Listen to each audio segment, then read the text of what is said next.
All right, we are back on TJRS.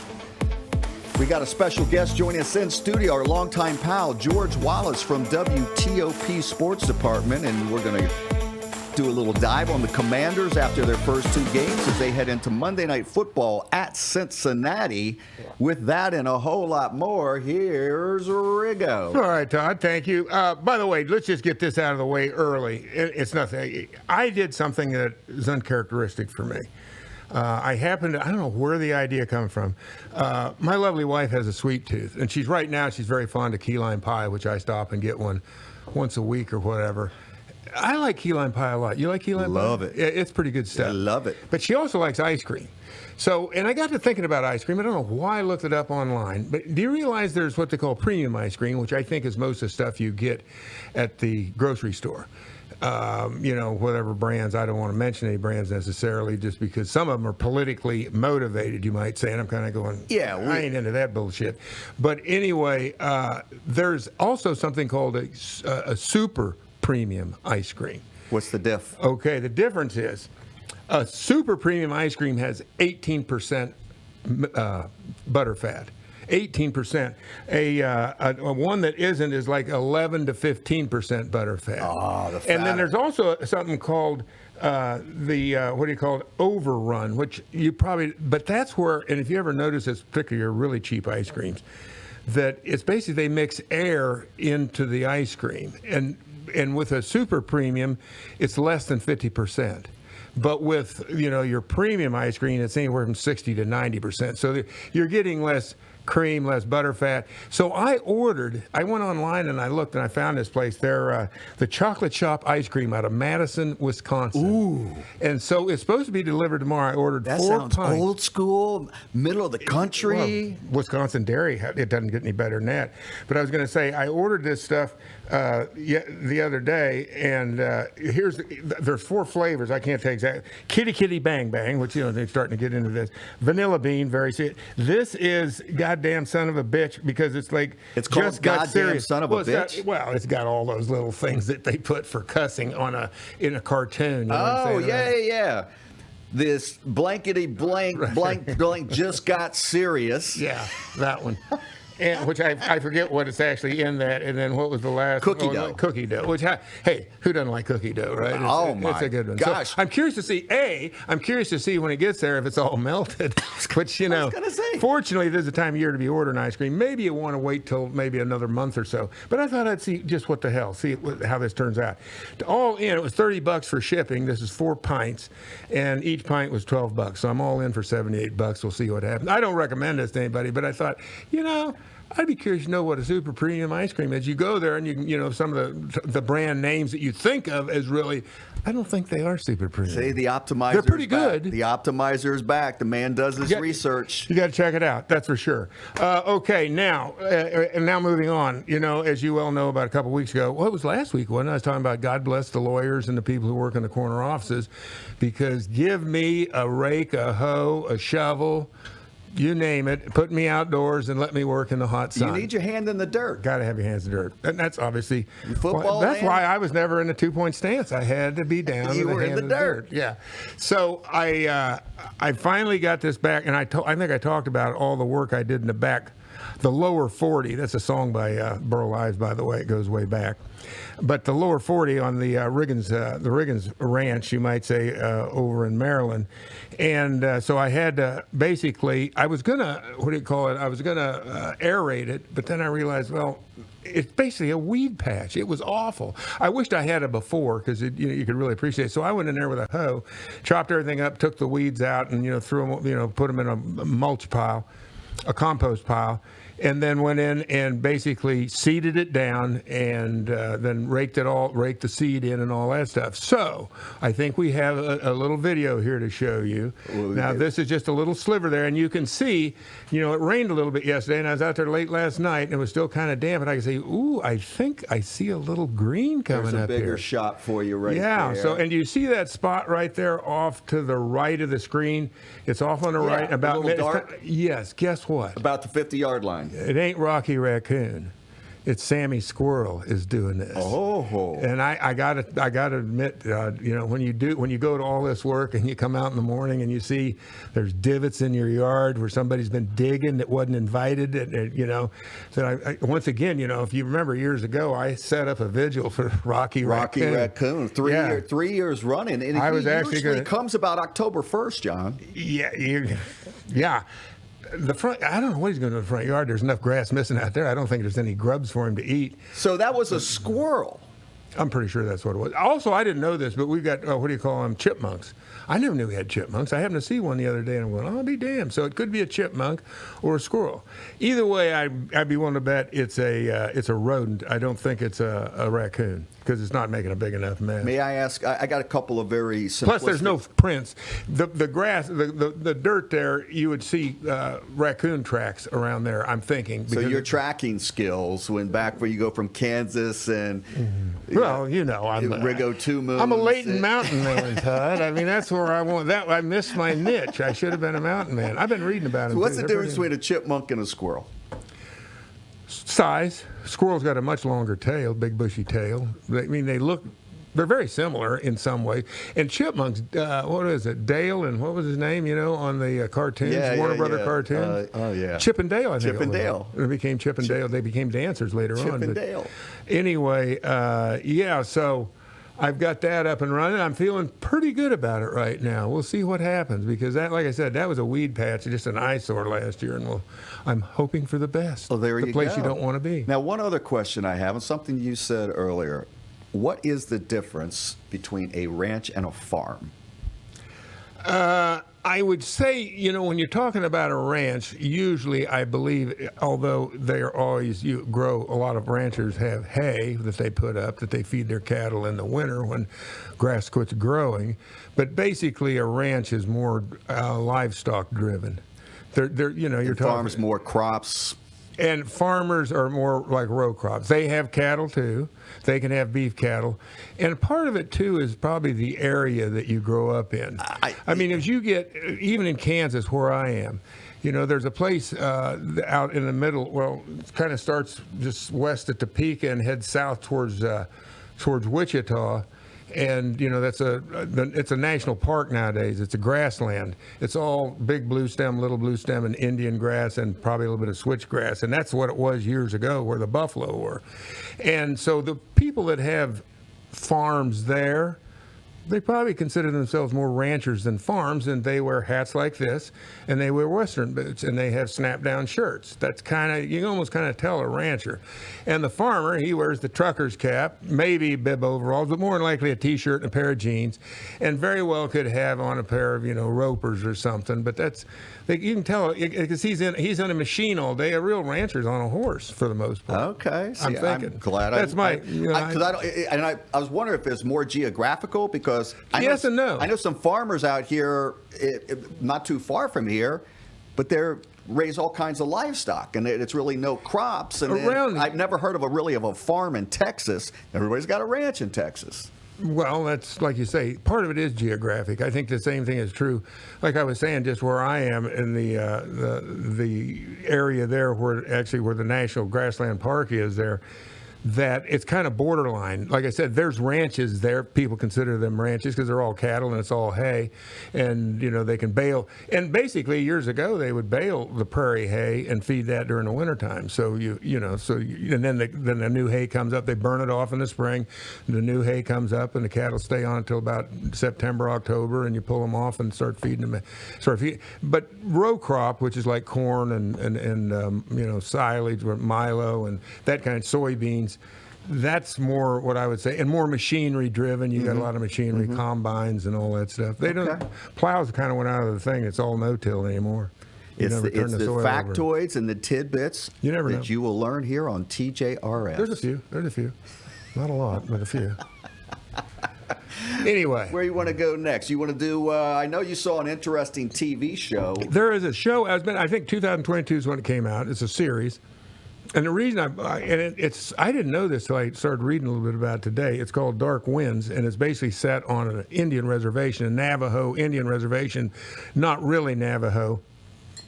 the Tosuke, I think, natives, and this is right outside of Santa Fe, New Mexico. Okay. But they actually is a Native American, what do I want to call it, production company, and they did the whole thing. And it's pretty interesting because the acting is excellent, and it's almost all Native Americans and a few white dudes in there. You say Robert Redford's the executive producer? I think he's one of them. Okay. Yeah. He's one of the guys behind it, and he's that guy. He does that kind of stuff. But it never, regardless of whatever you see, I don't know. When you watch something, do you look for stuff that you go, "Oh, that's bullshit"? 100%. Huh? 100%. I hate it when they do that. Right. I can't get beyond something that is not believable. Right, and it happens all the time. Last night, and this was a very good series, actually. I enjoyed it, but they did have a moment in there where the guy, the cop, they got him. They're in a cave, and he gets away from the bad guys. What era is this? It would have been set in contemporary. Okay, so it is contemporary. Okay. Yeah, for the most part. Maybe somewhere 70s, 80s, something like that, or it could be. Because I'm trying to think, they didn't have cell phones, so I guess it would have been before cell phones. Okay. But anyway, so they're in a cave, and the guy gets away from him, and he gets up in. Not caves don't have rafters, but let's just go with me on this. He's up in the rafters of the cave, natural-made rafters, and they know he's up there. They can't get a shot at him. So New Mexico's got some funky caves. Yeah, they do. So they decide to smoke him out. So they start building a fire over the hole that goes up into the rafters of the cave. Oh, and he's up there. They're doing it the nice way. It's not tear gas or anything. It's just an old school smoke. That's all they had. They didn't have any tear gas, so they go, okay, we'll just use some wood to get him out of here. So anyway, they start this, and he's really, you can see it, he ain't going to last long. So he gets this bright idea. He takes his 357, I'm pretty sure that's what it was, a Colt Python, and he opens up the chamber, and he takes about 3 bullets out of it, maybe 2, whatever it was. And of course, he's right over the fire, which is about 15 feet below him. And of course, he drops the bullets into the fire. Ping, ping, ping. Exactly. Now, if you know anything about it, a bullet is actually pretty harmless. If it goes off. If we had one on this table and it went off, it ain't going to hurt anybody. And this, though, because it needs to be compressed. You need that gas, in a chamber to actually, when that explodes, when that powder ignites behind that, there's no place for it to go, but forward through that barrel pushes that bullet out of it, and that's what makes it lethal. A bullet on its own that's not, entombed, if you will, or surrounded by steel, it's harmless. I did it years ago because I was going, I've heard this. Somebody said this. And I had some shotgun shells, and I had this old wood fire stove. You decided to experiment. I did. It was just like firecrackers. It wasn't even like poof. See, poof. I've learned something else. So a bullet without the compression and without it being in a gun is pretty harmless. Wow. Yeah. I've learned something. Maybe I'm just a dumbass. Maybe, but no, you're who really would know passing that? on some Anybody serious would. knowledge. I would have thought that. That's like a grenade. Right, that it could have gone in any direction, but there's nothing to propel it to accelerate. And don't you know, of course, the bullet goes off and it wounds a guy. He gets hit in the leg with it. And that's when I went, oh, God. Okay, you're the one half. You know something I don't know. You're the one half of 1% that know that that's bullshit. Well, I'd be willing to bet you anybody.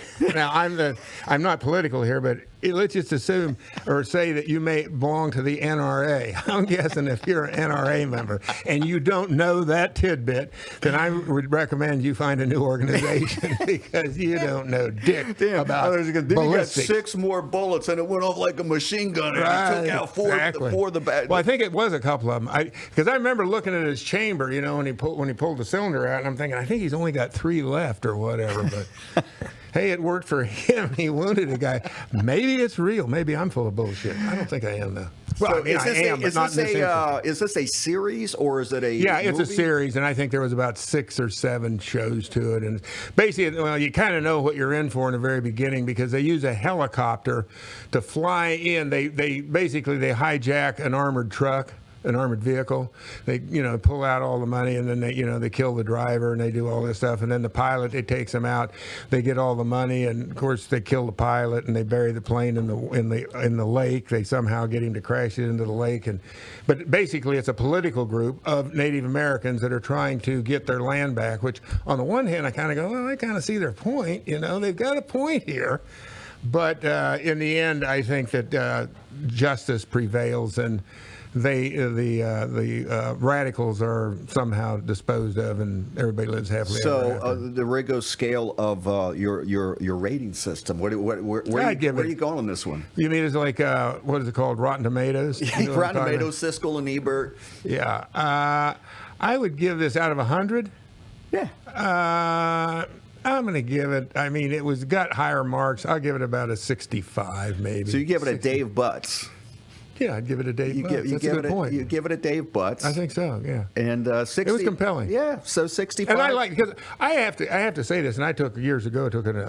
I took a course when I was going to undergrad school at University of Kansas, which I'm still going to, without actually going, but I'm still an undergrad. I'm embarrassed to say it. I'm saving my graduation for as I get a little bit older. But I had a course out at Haskell Institute, and I've always had going back to Mountain Men, I've always had so much respect for Native Americans and their way of life, and just because they were always, like, remember when I said last week, self-sufficient. They got it done with a lot less. And of course, then Whitey showed up and said, "Hey, take a drink of this and see how you like." Ooh, that's pretty good. And then, but Whitey had knives, he had steel, he had all kinds of good. So they started to barter, and it went progress, baby, progress. I too. I've always been fascinated by the culture and like you say, for outdoors mountain men. I love Jeremiah Johnson. I just saw with Wolves, yeah. and all the different movies of that genre and productions going back in time of a different time in our history. Yeah, and not that long ago. I know. That's the part that gets me. Yeah. I was born in 1949, and if you go back, in fact, 75 years, I'm 75 now. If you go back, I always do this, though. It's called my arc of life. You go whatever age you are, you go from where you were born forward to where you are. They'll go backward. And, they were still, hostile Native Americans. John, if you go back, because you're 1875, and you're right on the cusp of the Little Bighorn having happened. So it was right about so that would have been, let's say your grandfather. Oh, easily. Yeah, right. He would have been. I'm trying to think. Actually, my grandfather was born but my great grandfather would have been. For sure. You only have to go back 3 or 4 generations, and you're back to the beginning of this country, which isn't very old. Exactly. That's what's scary. And I tell you what's not also very old. We're going to check back with our good friend George Wallace, who we have not talked to in quite some time. We're going to do a little dive on the Commanders, the franchise, and catch up with our guy, George Wallace from WTOP. All right, Riggo. We got to welcome back a longtime friend, an insider here to give us a scoop on the Commanders, the NFL in general, our longtime pal, WTOP sports director, George Wallace. George, welcome. Great to see you. Thanks for having me, guys. I love what you've done with the place. That's great. George, I had nothing to do with this. I'm just along for the ride. When we tell Riggo, is Mr. Riggins ready yet? Yeah, he'll be out of makeup in a second. I spent all my time in the green room. Well, thanks for having me. Great to be back. Well, it's good to have you, George. It's still hard to say the C word, the Commanders. Yeah, I know. It just doesn't flow. But you know what? We're going to keep it positive here because it's a new day, it's a new dawn, it's a new life, and what do we got to do that for? Let's just say because it's early. I mean, after 20-some years of negativity, I think that people ought to gradually get back to that good feeling. It's going to take them a while. That's a great point, John, because we went from almost the ticker tape parade vibe from last year to okay, slowly reality's kind of coming back, so let's tap the brakes. Let's hope for the best, and let's see what happens. That's always a bad place to be, by the way. Dr. Ed told me that years ago. Never be in a situation where you're hoping for the best. Well, I mean, obviously there's times when there's no other way. I mean, somebody's in the OR, and you got to hope for the best. Expect the worst, hope for the best. Yeah, that's a pretty good way to put it. So George, what's it like out? New season, new everything out there. What's the vibe like? Let me ask you this before you answer that, because it's dovetails what Todd's saying. Is this summer? I'm taking it. You were out there quite a bit for practices and all that stuff. The crowd, the fans that were there, very similar to last year. Did you notice any difference? There were less open practices, but the ones that were there were sold out, and I think they distributed less tickets this year. But the energy was still high. Yes. Now, like you said last year, the parade, and every time Josh and his group would walk down the hill, they're chanting for him and things like that.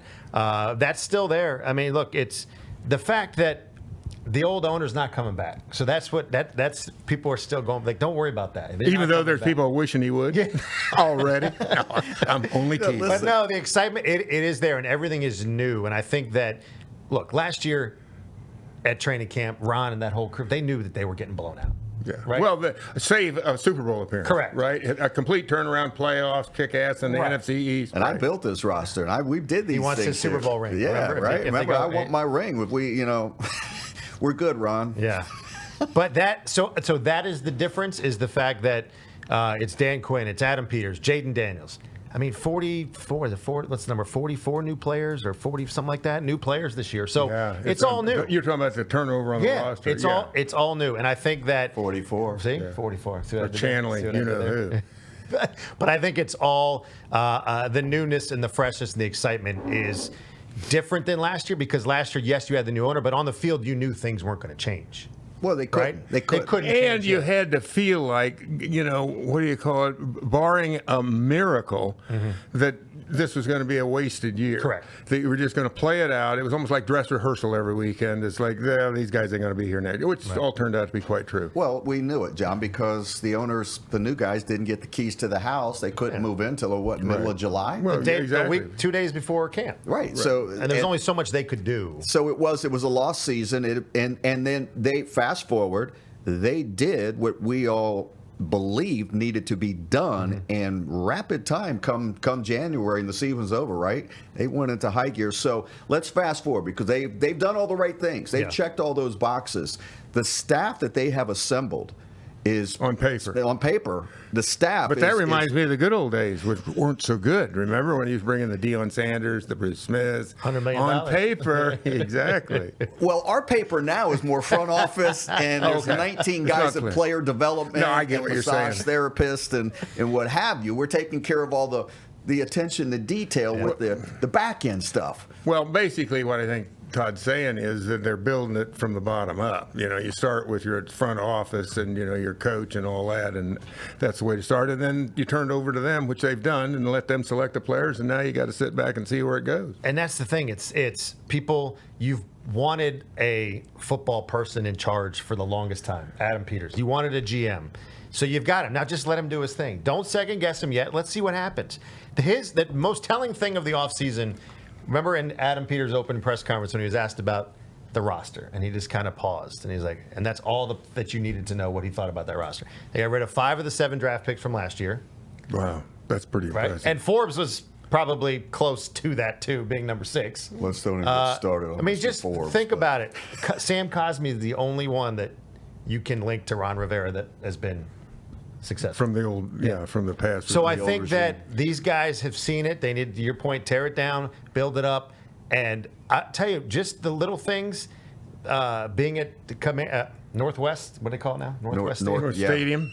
You're the expert reporter. Yeah, that's right. I'm still trying to grasp that. Just the newness in there. The press box has been painted. New carpet. Bathrooms in the owner's How's bathrooms. the food? How's the food in the press box? It's better. See? It's a little better. the $30 presentation- nacho basket. No, but that's not for the press. That's for the fans. They're still charging that for the fans. Don't worry.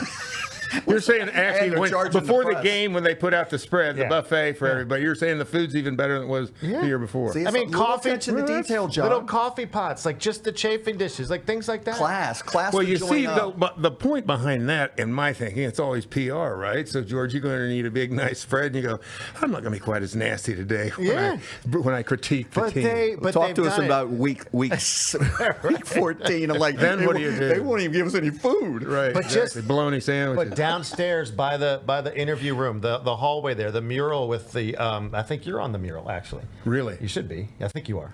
I don't remember a check coming in this month, but I'll get back to you. But like the You're Super Bowl, everywhere. the history, things like that this ownership group wants to see and wants to pay tribute to the history, and I think that's huge. I think those are the little things that fans see. I mean, just new carpet, just new the flooring in the owner's suite and the paint. It goes a long way. It shouldn't have to be that's the barometer.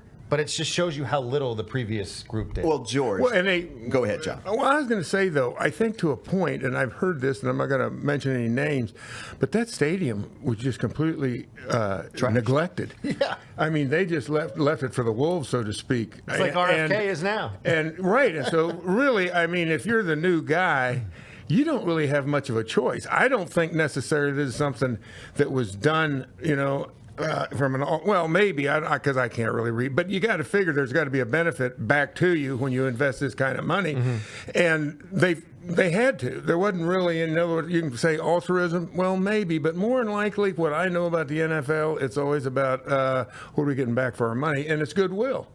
I would guess. There were liability issues. Was it how long ago when they almost killed Jalen Hurts with the fans and the that was falling over the railing? Details, railings falling. So what? Could have happened to anybody. Listen, sewage coming from the top. So what? But that was not sewage. Not sewage, right? That's right. There was a big article about that. Well, the bottom line is it's an awfully good feeling, and when you pay the premium, which is nothing based on today's current value. When you set the bar for all sports franchises. All sports franchise, a little over $6 billion, and you're replacing Darth Vader.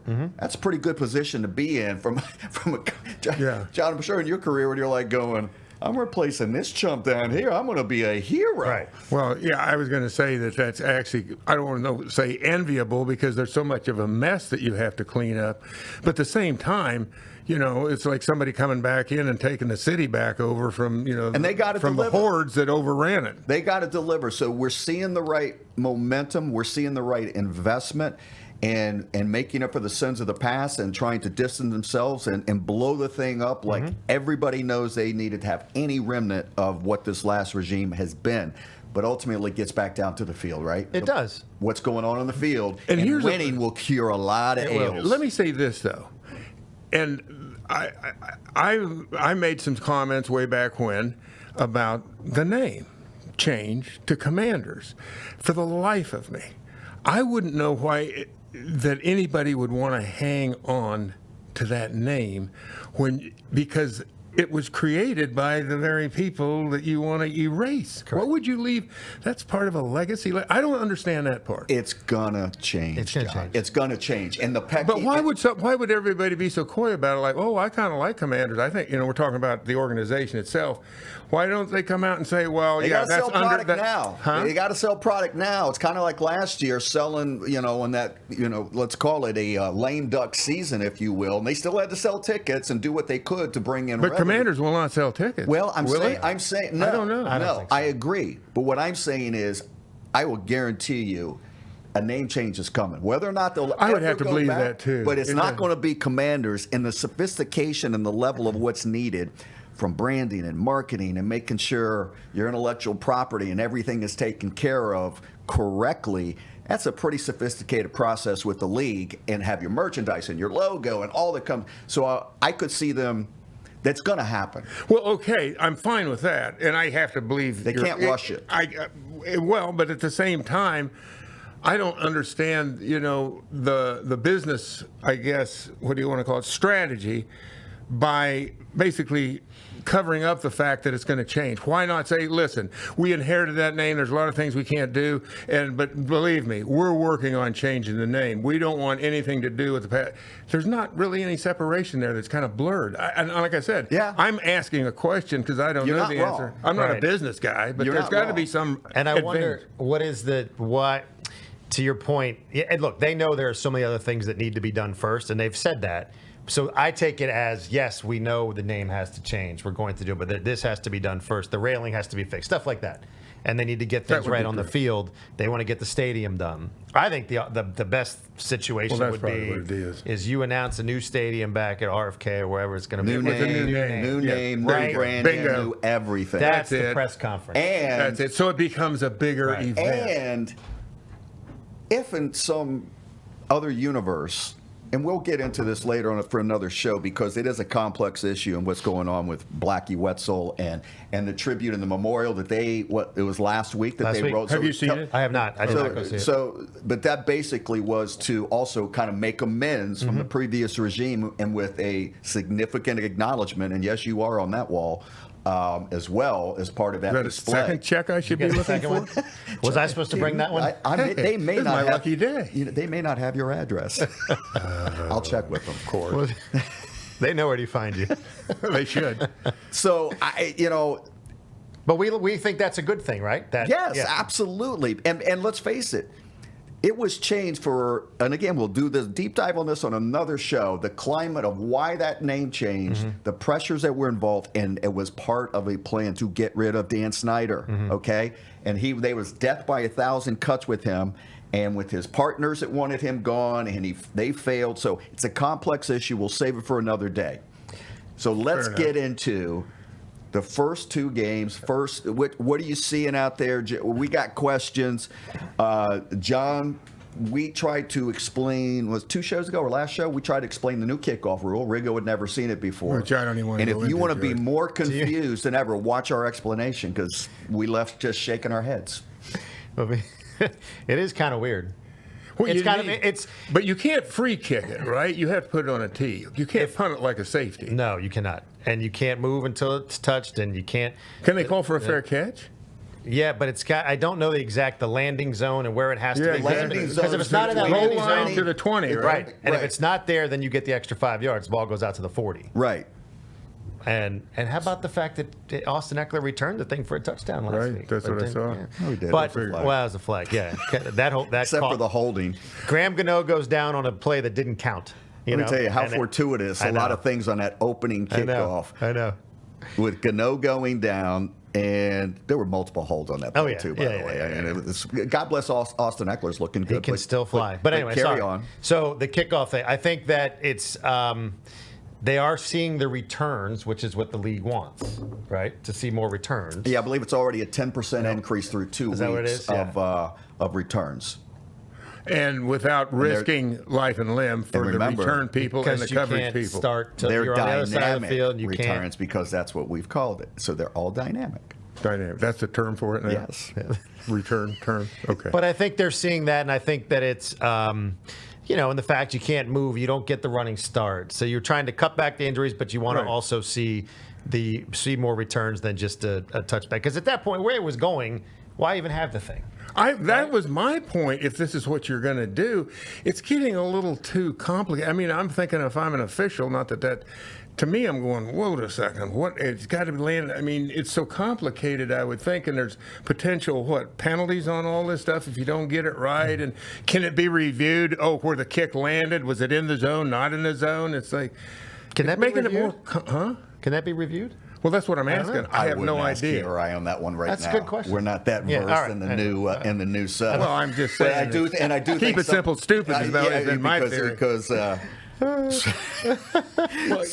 but the one thing I think, and that's what we talked about when we did discuss this a little bit, was the fact that it's kind of like they're creating a line of scrimmage, as opposed to, getting off like the British in when they squared off in the Civil, or what do you call it, the Revolutionary War, and charge a light brigade and all that stuff. They're getting away from that. well, hell, not only that, onside kicks are the same too. We're like, hey, we're coming to shoot you, and we're You going have be to announce closer. it. And you have to announce it.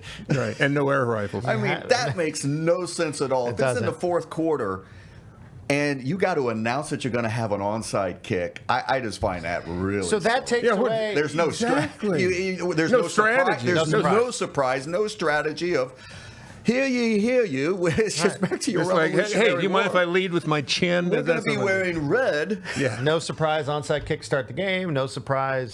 Right. Right. Take all the fun out of it. That part I don't like. It's funny, isn't it, how every year when they come up with new rules, how it impacts the game, and they come up with more. Now, the latest one is some kind of a new tackle that you can't do. The hip drop. The hip drop. The hip Tackle, yeah. drop. Well, who dreamed the hip drop? hip stuff? I drop. mean, where they come from? It's almost turned into it's WWF or WWE, right? I mean, they got all the names for all these horse collar, hip drop, and all these moves that you can do, kind of like the what do you call it? Who was a famous? Was it the Iron Sheik? He had some special move, the atomic drop or whatever it was. I forget what it was. Or Junkyard Dog. The Coco Junkyard drop. Dog. Now we're talking. Yeah, we're making progress. There you go. All right, so now back to the field, the players. George, Yeah. what do you? What would you say is the brightest thing that you're seeing? And there are no wrong answers here from two guys that have not followed this closely, because the preseason's a joke. You don't get anything out of preseason, as we know. What do you like? What do you dislike? What are you concerned? Well, you want to start with concerns is the other side of the ball, defensive side of the ball, tackling. Yeah. Getting off the field on third down. They don't teach that anymore. They don't teach that, no. Seriously, But to your point about the preseason, this is basically the second preseason game. Right. We saw this last, because they don't play in the preseason. Correct. Jonathan Allen, Deron Payne didn't take one snap in the preseason. Not a snap. Not a snap. And they're I getting, love him. And they're being run on right now. Because they're gassed. But, you know, To not they're take a tired? snap to go down to Tampa to play in the Heat. But you know something It's I noticed, because I went through the box score. Mm-hmm. I've never seen so many double-digit play drives. Each team was going down like 12-play drive for a field goal, John, 15 play. Washington in the first Every half. team, Washington and the Giants. I was like, I don't believe what I'm seeing Nine here. and a half minutes. This is unheard of. The opening drive was 9:36. Yeah, you blinked and the first quarter was over. Yeah. I think Washington had the Right. ball for 22 minutes out of the Correct. first half. Yeah, and they had over 10 minutes possession advantage, didn't they? Yes. I think overall. Yeah. And the remarkable thing about the Giants game, as they got in the red zone, they faltered, and this kid came in off the street and made 7 out of 7. seven damn field goals. That's and the fact that concerning. the Giants had lost their kicker. I know. You know, they missed the extra point because Gano went down and had a hammy on the opening play. Right. So they couldn't kick field goals or do, so that altered their game plan. Quite a bit. So, You look at, that's concerning, though, the pre-snap penalties in the red zone. yeah. And now I don't know if that's, I mean, Jaden's is, and you can answer this, is the quarterback's cadence, is it that much of a... It can change, but he's been there for what, like a month and I mean, all through Mini camps and everything mini camps else. and all that stuff. I mean, by now you ought to be used to the Right. cadence and how he calls it. The thing when talking about him is the other thing that I noticed is, my God, he's a running back, and I don't know. I've always said this, Todd. You know, they will catch the rabbit, and they do. said it I mean, it's not a great place to be. I've always felt this way, but I wouldn't really be able to be the one because I never played quarterback in the NFL or college. High school, yes, but let's face it, I was a running quarterback. You're running the wishbone. I've always felt like the guy that learns how to really play that position is the guy that has the moxie, and that's a guy he's a perfect example is Tom Brady. He can't run. He's got no chance. He's got to make a decision. So he doesn't have that option. When you have that option, I think the really good, Favre was a classic example. He'd hang in there, and all of a sudden if you wait till that last nanosecond, it's amazing. Same thing when you run a football. You have to have patience. And a lot of guys that are that gifted talent-wise, that they got, they can run, that they don't wait. They see an open field and they're thinking, this is all. But if they don't learn anything. In other words, they're passing up the opportunity to really learn how to throw the ball, use the entire field, and use the legs when it really is a backbreaker, as opposed to keep the sticks moving. And I think that you saw him. It was different in week 2. I think he waited a little bit. I think a couple of the throws down the field to Noah Brown were tremendous when he stood in the pocket and threw it downfield. But his quote after week 1, look, I don't want to get hit by a 350-pound lineman. I don't blame him if he gets out of it, if he has to run for his life. But I think that they made, and I tell people, the offense is a work in progress. Cliff Kingsbury, he's going to find his balance. With the fact that he has Brian Robinson and Austin Eckler. Robinson carried the ball 17 times. I think that's great. And there weren't as many design runs for Jaden. And I thought he mixed it up. The screen game early, play of the game was that throwback to Eckler when he went all the way down the field and tried to hurdle the guy down to the 5. So I think that it's going to come. I think that you saw encouraging signs last week against the Giants. Yes, the red zone, that's a major issue. If they think about that, you score half the times in the red zone, that thing's a blowout. That game's a blowout. No question. So, but I think that the offense is going to come. I think you're going to see it. Them get into the rhythm. I think it's fun to watch. I mean, at least for me, from the offenses we've seen over the past couple of years. Well, I agree with that. It's fun to watch the offense now, and what could happen. Yeah. Well, what could happen is he could be on the sidelines and injured pretty quickly because, to Riggo's point, Jaden Daniels, incredible, right? Incredible. And these guys through high school and college throughout their careers, when they drop back to pass, they know I can evade the rush, and if I have to run, I can run with my legs. And so if you're going back to pass with 50%, I'm really going to pass, or 50%. And I think in the first game in particular, where he ran so much, because the game's faster, his first time with and everybody can run on the other side of the ball. Let's face it, LSU, the talent that he had around him is, and the level he was playing against versus the talent he has up front with him now. Not the same. Right? Not the same. Right. And the defense can all run. And I just hope he doesn't learn the hard way, because to John's point, it is that nanosecond where are you really dropping back to pass, or I'm going back to pass and let's see what happens. I'm thinking about pass. Yeah. Right. If this guy's really wide open, because I thought And I got plenty of time. Very indecisive. And again, rookie. Yeah, that's the other thing. Rookie. That's the other thing. We might be being a little bit overcritical because Yeah, but- it comes with it's on the job training, so to speak. No question. But to the point, John, and there's going to be, this is the latest discussion, right? Bryce Young, number one overall, Carolina, benched this week, right? And it's all about the quarterback development here and giving him the tools. Because the other thing, Why did he get benched? poor play. Wasn't getting the job Poor done. play. And he But it started. wasn't his attitude. No. Listen, we can go on down the line on young quarterbacks who are thrown into the fire, almost all of them in your first Yeah, it round happens. picks now, because that comes, he wears the crown. And Heath gets the Schuler big comes to signing mind bonuses. right away. Listen, Heath we can go way back. Justin Fields, Jamarcus Russell. Right. Jamarcus Russell, our guy, purple drank. But it's I could use a purple drink It's, right it's a now. long list of these guys, and Caleb Williams. Yeah. Everybody's under this microscope right now. Yeah. So, and this is our guy. We don't want him to get hurt One thing I thought because of, of though, because of the undecisiveness right now, and he's forced to run or wants to run. But what I was going to say is, in one sense, maybe, I'm talking through my head when it comes to the injury factor when you have a quarterback that is mobile, as Daniels is, meaning that the rules are so soft towards a quarterback that the odds of him getting hurt, unless you pull a muscle or something like that, from actually making contact with another player, unless maybe, and this may be the big maybe, because it appears that he likes to go head first. He's no Maury Wills, right? Going at second base on a stand-up, pop-up Not doing the slide. Brady slide, the Maury Wills. You're Whatever. safe. No. Exactly. And he got dinged up on Sunday. He did. He Tell got, him he about got it. the wind knocked out of him, and he He came got, off. he got, came a, he off got, one he play. got a good hit, and everybody. That's a manhood issue. Come on, Todd. I'll give him the He boot. popped up. He popped up and walked off, but he had to come off for a play. He's spitting up blood, though. That's a problem. That's the problem. That's the problem. But I think everybody though flashes back, and it's hard to believe it's been 12 years since Griffin, when he would just take off running, and Yeah. he hurt his knee initially against the Ravens in that Ravens game. But I don't know. I think that I just think this is different. I think the guy is I think he's smarter. I do. I think he's Got more awareness of what's Yeah, going on. I around do. him. Well, that's a key.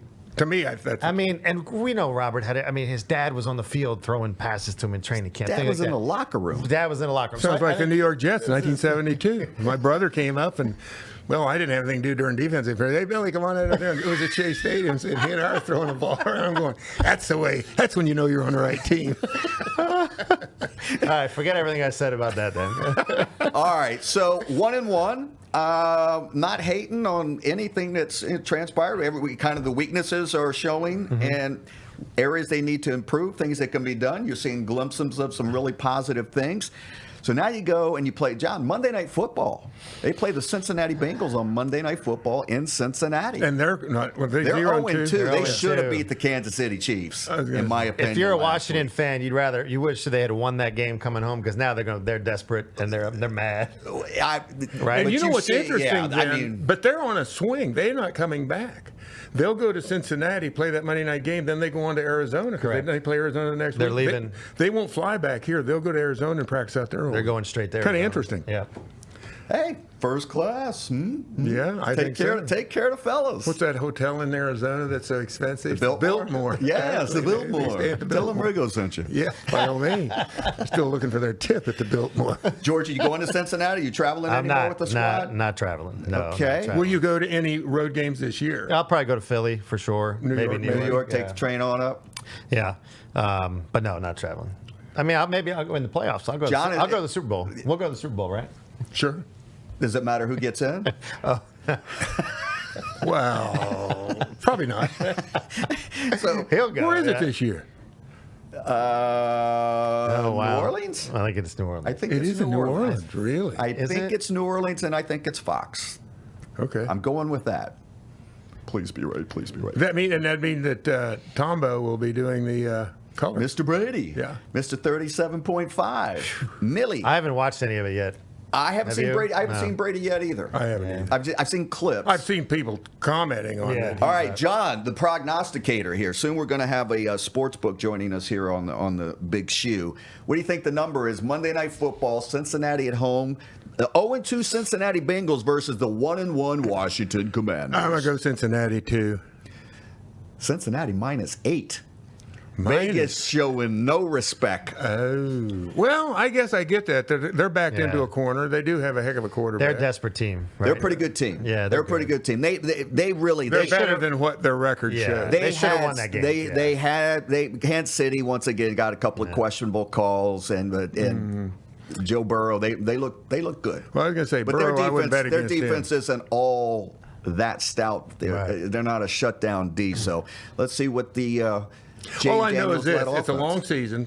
17 games is a long season, obviously, but there's so much things that can happen during a season. So you come out and everybody's expecting miracles. Well, not necessarily miracles, but they're expecting playoff caliber play right away. Which, to your point earlier, George, is that these guys haven't hardly been under fire for that many games. Well, the preseason is really just let's look at these other guys and see what they got, who they're going to keep for the back part of the roster. But we already know who the frontline players are. But it reminds me of two seasons. One was Gibbs's first season when we came in here and lost the first 5, and then won, what was it, like 8 out of something. In other words, finished about 8-8, and it looked like it was going to be a train wreck. Then you go to the Super Bowl next year. And then I remember a couple years before that, I think it was 1978. I think this team was 6-0, played Baltimore on a Was Monday. that under Pardee? Under Pardee, his first year. I mean, everything was like unbelievable. It's like, whoa. And then I think that team ended up finishing 6-10 and lost just completely tanked the second half. You never know how this stuff shakes out. Right. So Catch as long lightning in a bottle. as long as they stay focused, they got the right people in the right place, and they're learning week in and week out. As they say, cream sorts its way to the top, doesn't it? And that's why I tell people that it's, I shouldn't have won the game, 7 field goals. Okay, well, is it easier to correct mistakes when you're 1-1 or 0-2 when you lost that game and realize how bad it was? Right? My theory, but my theory has always been, and it's kind of funny because you get all that pressure on the team, and some guys, it's always to me about I got a job to do here. I'm just going to get tunnel vision and let everything take care of itself. I'm going to do one play, everything during that play when the ball's in motion that I know exactly what I'm going to do. Too many times when you get into a slide, they start thinking too many things. They try to do too much, and the next thing you know, it just all falls apart. So this is where the coaching comes in. This is where Dan Quinn's got to, keep an eye on the actual where the prize is for each individual. They always, at least I'm a little bit of a contrarian there because it's always about teamwork. And yes, that's true. But any team is composed of a bunch of parts, just like an engine to a car, and the carburetor goes bad under nowadays fuel injection. Well, guess what? Those pistons are still good.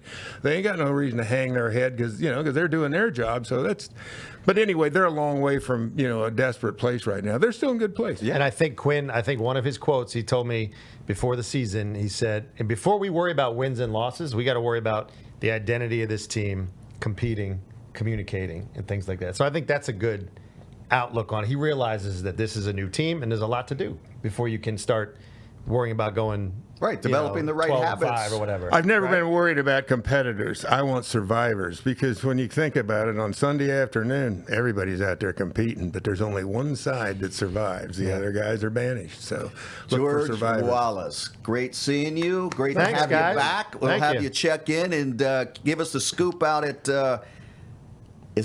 What's it called out in Ashburn now? The Commanders Park Commanders Park at Joe Ashburn? Gibbs Way. on Joe Gibbs Way. That's the whole title is Commanders Park. Commanders Park, yeah. Oh, okay. But it is Joe Gibbs Drive. That's Joe Gibbs Drive, yeah. Gibbs Okay. Drive, yeah. Riggo's bypass. You take I Riggo's think bypass. I'm in the and- timber down there. I got a tree named after me. I'm looking for your parking spot out there. I didn't see it though. Probably won't see it for a while. But, hey, you George, never know. great seeing you. Thanks, guys. Thanks for having me. Thanks, George. Appreciate it.